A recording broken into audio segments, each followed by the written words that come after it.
제약의학회를 잠깐 소개를 드리면 결국에는 환자들의 생명과 행복, 삶의 질 같은 데 기여하기를 희망하고 바라는 그런 단체라고 말씀드릴 수 있겠습니다.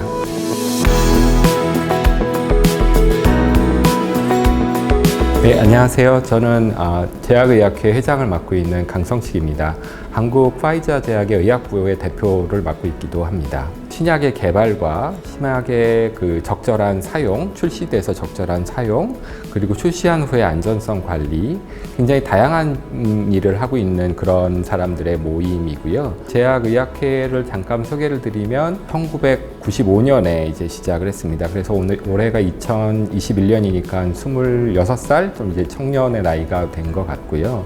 95년에 시작하셨던 6분은 다들 의사 선생님이셨었는데 지금은 비단 의사 선생님들 뿐이 아니라 제약의학에 관심이 있는, 제약의학에 몸담고 있는 파마슈티컬 메디슨 사이언티스트라고 할 수 있겠죠. 그런 분들이 다 모여서 저희 학회를 이루고 있고 점점 발전해 나가고, 그 발전해 나가는 기본 원동력으로는 더 많은 회원 숫자도 필요하겠지만 회원들의 역량 강화, 그리고 회원들이 우리나라의 제약 발전에 기여할 수 있는 기틀을 마련하고, 더 나아가서는 전 세계 제약 발전에 기여를 해서 결국에는 환자들의 생명과 행복, 삶의 질 같은 데 기여하기를 희망하고 바라는 그런 단체라고 말씀드릴 수 있겠습니다.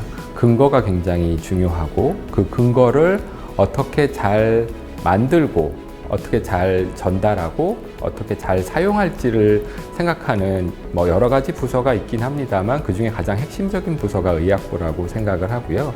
의학부에 몸담고 계신 분들이 주로 소위 얘기하는 파마슈티컬 메디슨을 전공하시는 사이언티스트들이시고, 6분의 회원으로 시작해서 지금 300명이 됐는데요.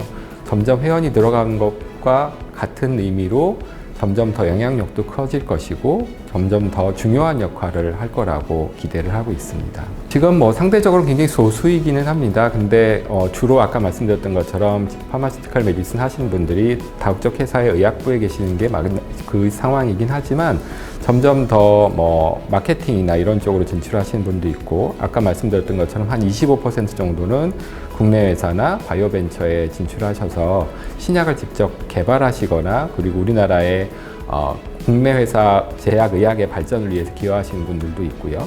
학계나 공무원, 소위 얘기하는 레귤레토리 어서리티, 얘기하는 식약처나 복지부 쪽에서 계신 분들도 있습니다. 그래서 점점 역할은 늘어갈 거라고 생각을 하고, 비단 제약의학 하면 생각나는 의학부뿐이 아니라 여러 방면의 아주 다양한 펑션에서 앞으로 제약의학을 하시는 과학자들을 보실 수 있을 거라고 생각을 합니다.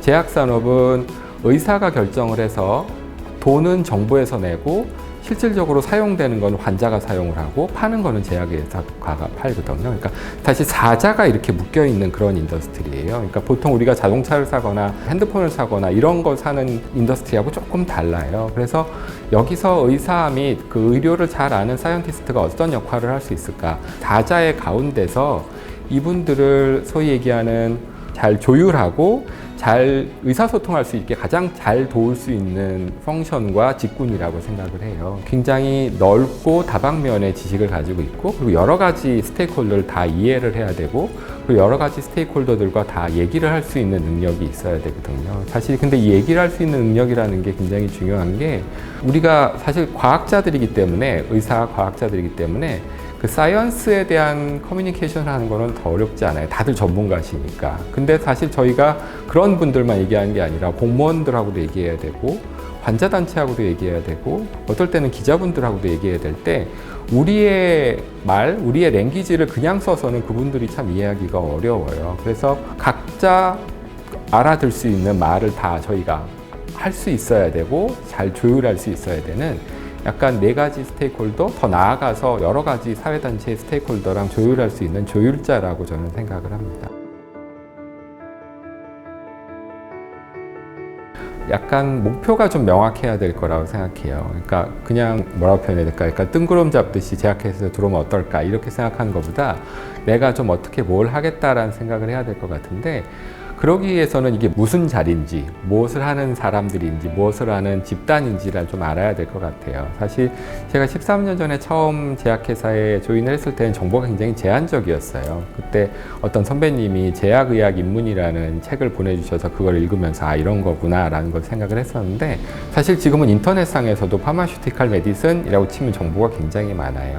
커뮤니케이션 스킬, 어떻게 조율할 것인지, 어떻게 남들을 이해할 것인지, 이런 능력도 역시 중요하고 자기가 평소에 좀 생각해보고 길러야 되는 능력이라고 생각해요. 이게 하루아침에 공부하듯이 뭐 토플 공부하듯이 뭐 내과학 공부하듯이 이렇게 해결되는 문제는 아니거든요. 그래서 계속 지속적으로 생각해보고 고민하고 어떻게 개발시킬지 노력하고 이래야 되는 문제라고 생각을 합니다. 사실은 뭐 학회뿐이 아니라 지금 코로나 코비드-19 상황 때문에, 그리고 상반기에는 조금 부진했지만 하반기에 학회 활동을 좀 더 열심히 가속화해서 하려고 해서 많은 참여와 많은 성원 부탁드리고, 그리고 아까 말씀드렸던 것처럼 주변에 제약의학이나 이런 걸 궁금해하는 후배들이나 동료들이 있으면 적극적으로 소개하고 내가 제약의학회의 대표라고 생각을 하고 조금 얘기해 줄 수 있는 그런 분들이 되셨으면 좋겠고, 다들 성공하시고 건강하셨으면 좋겠습니다.